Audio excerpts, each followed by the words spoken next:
काफ़ी लंबे समय से लड़ाई लड़ रहे पुरानी पेंशन की बहाली को लेकर के अब रास्ता साफ होता हुआ दिखाई दे रहा है। अटेवा पेंशन बचाओ मंच काफ़ी लंबे समय से संघर्ष कर रहा था और उनके इस संघर्ष को उत्तर प्रदेश में भी एक बार सफलता मिलती हुई दिखाई दे रही है और अखिलेश यादव ने ऐलान किया है कि वो इसे अपने घोषणा पत्र में शामिल करेंगे और समाजवादी पार्टी की जब सरकार बनेगी तो पुरानी पेंशन की बहाली करेंगे। हमारे साथ अटेवा के मुखिया विजय कुमार बंधु हैं। हम उनसे इस पुरानी पेंशन की बहाली को लेकर के पूरे घटनाक्रम को समझेंगे और कितना लाभ होगा, कितना चुनावी फायदा होगा, इन सारे बिंदुओं पर बात करेंगे। सर, बहुत बड़ी सफलता मानी जा रही है, आप किस नज़रिए से देखते हैं अखिलेश यादव के ऐलान को? देखिए, ये आज जो घोषणा हुई है ये सिर्फ उत्तर प्रदेश के नहीं बल्कि पूरे देश के लिए एक अहम घोषणा है, क्योंकि उत्तर प्रदेश का चुनाव देश का चुनाव होता है और उत्तर प्रदेश के अंदर आज जो पार्टी सत्ता के बिल्कुल पास पहुंचने वाली है और शिक्षकों कर्मचारियों के इतने बड़े फैसले को, और ये मैं तो बधाई देना चाहता हूं समाजवादी पार्टी के राष्ट्रीय अध्यक्ष अखिलेश यादव जी को, जिन्होंने इतना ऐतिहासिक फैसला दिया शिक्षकों कर्मचारियों के लिए कि उनकी बुढ़ापे का जो सवाल था उस सवाल को उन्होंने अपने चुनौती के रूप में स्वीकार करते हुए और कहा कि सरकार बनते मान पुरानी पेंशन हम बहाल करेंगे। ये प्रदेश सहित पूरे देश के लिए एक बड़ी और सकारात्मक पहल है, मैं इसके लिए बधाई देता हूँ माननीय अखिलेश। सरकार ये कहती है कि पुरानी पेंशन की जब बहाली होगी तो उसका आर्थिक दबाव भी पड़ेगा। ये आर्थिक दबाव कितना होगा और इसका रास्ता कैसे निकलेगा? क्या आप लोगों ने अखिलेश यादव को फार्मूला समझाया है कि जिस पर वो तैयार हो रहे हैं? देखिए, मैं आपको बहुत पहले भी मैंने कहा था कि देखिए, ये जो पुरानी पेंशन का बहाली का मामला है ये पैसे की समस्या नहीं है, नीयत का सवाल है।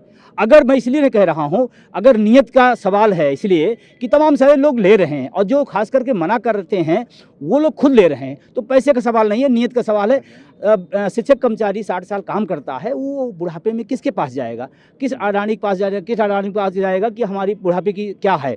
तो ये पैसे का सवाल नहीं, ये नीयत का सवाल है। और आज निश्चित रूप से पूरे देश में समाजवादी पार्टी और उसके अध्यक्ष माननीय अखिलेश यादव जी ने अपनी नीयत क्लियर की है, अपना स्पष्ट किया है।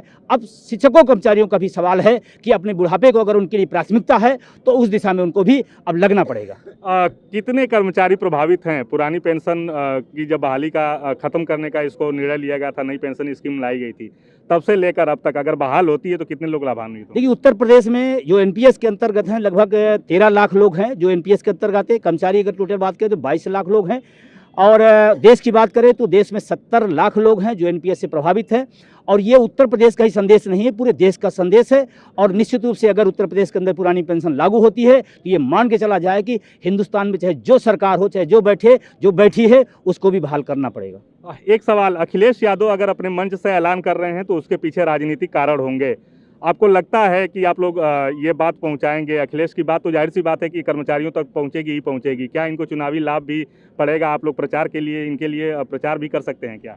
देखिए, हमारा मुद्दा हम मुद्दे के लिए है और आप जानते हैं अटेवा पिछले 6-7 सालों से लगातार पुरानी पेंशन का आंदोलन चला रहा है। चाहे जिनकी सरकारें रही हों, हम सब अपने मुद्दे के लिए लड़े हैं और लड़ते चले आ रहे हैं। लेकिन अगर इतना बड़ा फैसला कोई पार्टी करती है तो निश्चित रूप से उसका लाभ तो उसे स्वाभाविक मिलेगा।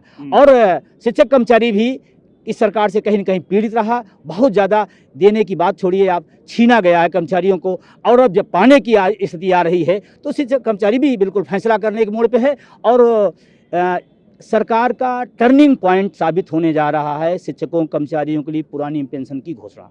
सर, आपने अभी कुछ दिनों पहले ही आपको अधिकारियों ने भी बुलाया था, शासन से एक बैठक बुलाई गई थी जिसमें कहा गया था कि आइए हम चर्चा करते हैं। उस चर्चा का क्या निष्कर्ष निकला, क्या बातचीत हुई थी? देखिए, सरकार पिछले 5 साल से सिर्फ पहली बात तो वार्ता नहीं करती है। जब दादा दवा होता है, 21 तारीख को हमारी संघनाथ रैली हुई तो उसके बाद वार्ता किया। वार्ता उनका सिर्फ ये हुआ कि लास्ट में आप 5 साल के बीच में आप एक बार भी किसी पर चर्चा नहीं की, लास्ट में और चर्चा कर रहे हैं। चर्चा उन्होंने किया। अब शिक्षक कर्मचारी चर्चा करने जा रहा है, वो अपने मुद्दे की तरफ जाने वाला है, वो पुरानी पेंशन को देखने वाला है, वो निजीकरण के खिलाफ जाने वाला है। ये शिक्षक कर्मचारी भी अपना वार्ता शुरू कर दिया है।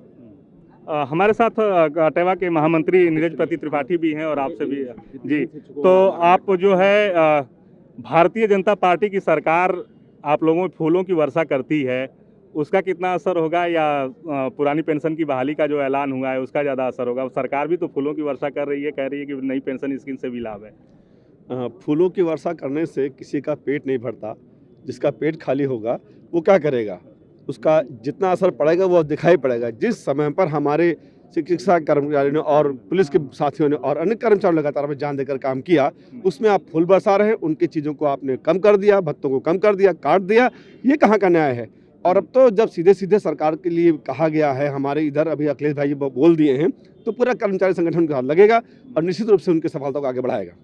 आप ये एक बहुत बड़ा ऐलान है और कर्मचारियों की जाहिर सी बात है कि खुशी की बात होगी, लेकिन कितना ये आसान होगा? क्या इसको बहुत आसानी से लागू कर पाएंगे? क्योंकि एक पहले से ही राजकोषीय घाटा चल रहा है, फिर इतने बड़े 13 लाख कर्मचारी हैं जो इसका बेनिफिट सीधे पाएंगे।